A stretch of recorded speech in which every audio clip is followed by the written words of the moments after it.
As the red days dawn in and the lightning cracks the sky, they'll raise their hands to the heavens above with resentment in their eyes.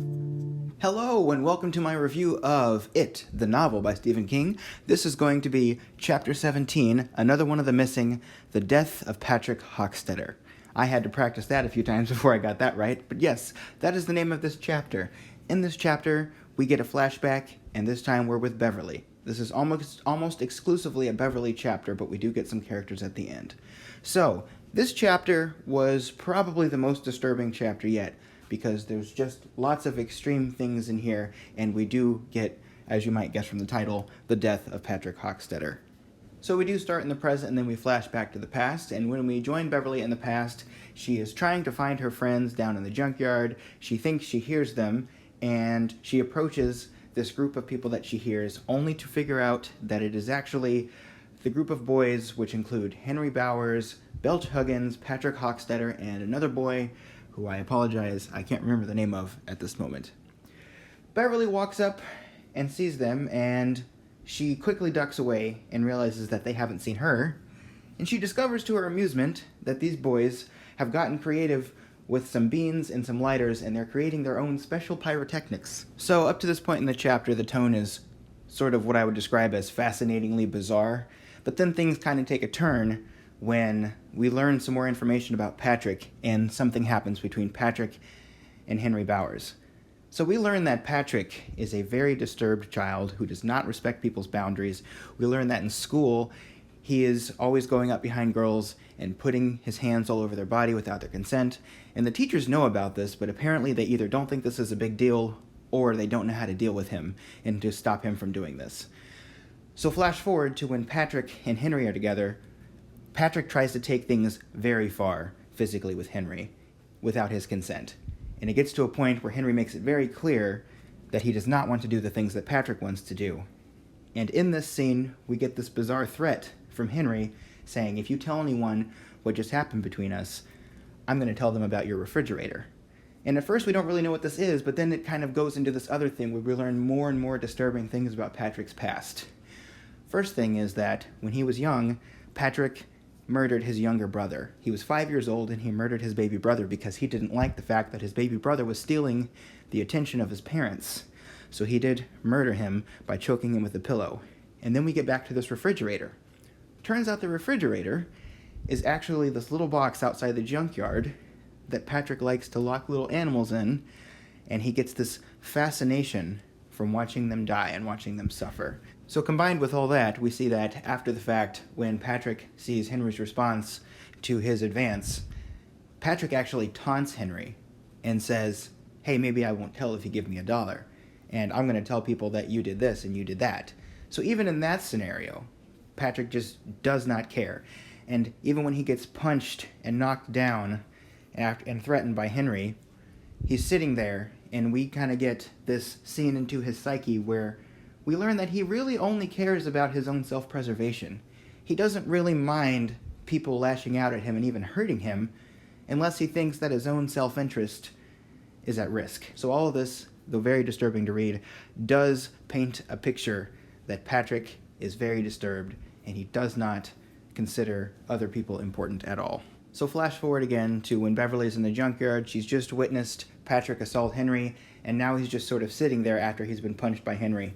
And Beverly is trying to get away from this situation. She does not want to be here anymore. So she runs away back out of the junkyard and is hiding in the bushes, and she sees something weird happen. Patrick opens his refrigerator, the one we've been talking about, and he starts to have these little bitty worm things attached to his body. And it turns out these are leeches, and they're just attaching themselves to him and growing and flying, and it's very creepy, and I got the heebie-jeebies when I was reading this. It was not something that was fun to read, but at the same time it was fascinating just because of how creepy and gruesome it was. There's one thing I need to talk about here, though. Something that I always am just bothered by in movies where there's lots of tension going on is when something very immediate is happening in the scenario, in the scene, and For whatever reason, the author, the director, whoever it is, tends to spend an inordinate amount of time on some detail that we do not care about. For example, let's say I'm watching a movie where monsters are attacking a lot of people, and then the main character spends that moment working out their love interest with the other main character. I do not care. Similarly, I know in the book Bev Rogan is supposed to be pretty, but the amount of time Stephen King devotes to describing her physical appearance, it takes away from the scene, and a lot of times it comes off as kind of creepy. And that's something I haven't talked about in previous chapters all that much because I've usually focused on the central plot of the story. But this is something that happens in the book pretty frequently. And sometimes it's like there's a character there who's actually fascinated by Beverly, such as Ben or Bill. But in this case, there's nobody else there. It's just Beverly trying to get away from the monster. Stephen King, the audience does not need constant updates about every detail of what Beverly looks like at the moment. So while Beverly is watching this, the monster does end up taking him away because these leeches cause him to run all around and he collapses, and eventually a figure with melting features walks up to him and says, "Hello and goodbye." And Beverly notes that for some reason, this sounds like her father. Don't know why. Monster drags him away. Bev does manage to get away. She goes and gets her friends, and they come back to the spot where she saw this thing happen to Patrick. They follow this path, and there's blood all along it, and some of the leeches actually did get on Bev and start to take some of her blood as well.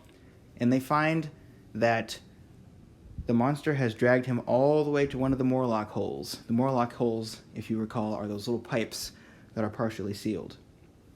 The book does say that Patrick Hochstetter awoke only once when it was time for it to feed, and it does imply that this happened down in the sewers. So, after they see this, of course, they're horrified. They go back to the fridge with some rope that they got from a store. They tie it around the fridge's handle, and they pull it open, and all these pom-poms fall out. And on there, I believe if I remember correctly, written in blood inside the refrigerator is, "Stop now before I kill you all. A word to the wise from your friend Pennywise," or something to that effect. And Bill, of course, just breaks down because he still has a lot of emotional weight from when this monster killed his little brother.